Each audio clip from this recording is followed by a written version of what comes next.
آزمائش ان کے لیے ہوتی ہے جنہیں اللہ چاہتا ہے، اور وہ صبر کرتے ہیں جنہیں اللہ سے محبت ہوتی ہے۔ میرا یقین ہے کہ رب پختہ یقین والے کو کبھی مایوس نہیں کرتا۔ یقیناً وہ توبہ اور بہت توبہ قبول فرمانے والا ہے۔ گناہ پر ندامت گناہ کو مٹا دیتی ہے، جبکہ نیکی پہ غرور نیکی کو تباہ کر دیتا ہے۔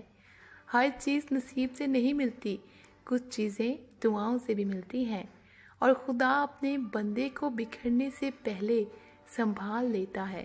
صبر کرو، دعا کرو، توکل کرو، اور پھر دیکھنا اللہ تمہارا شمار بھی عطا کرنے والوں میں کر دے گا۔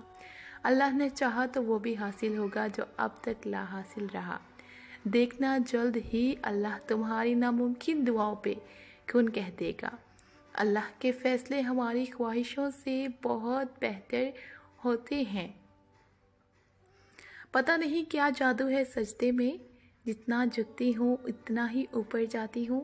اللہ ہے نا، بہتر کر دے گا انشاءاللہ۔ اللہ اپنے بندے کو آزمائش میں ڈالنے سے پہلے آزمائش میں سے نکلنے کا وسیلہ بناتا ہے۔ جب کسی کام کا ارادہ کر لو تو پھر اللہ پر بھروسہ رکھو۔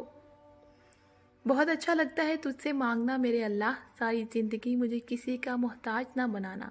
برا وقت ہمیشہ گزر جاتا ہے، چیزیں ٹھیک ہو جاتی ہیں، بس انسان کا ظرف آزمانا چاہتا ہے اللہ نے۔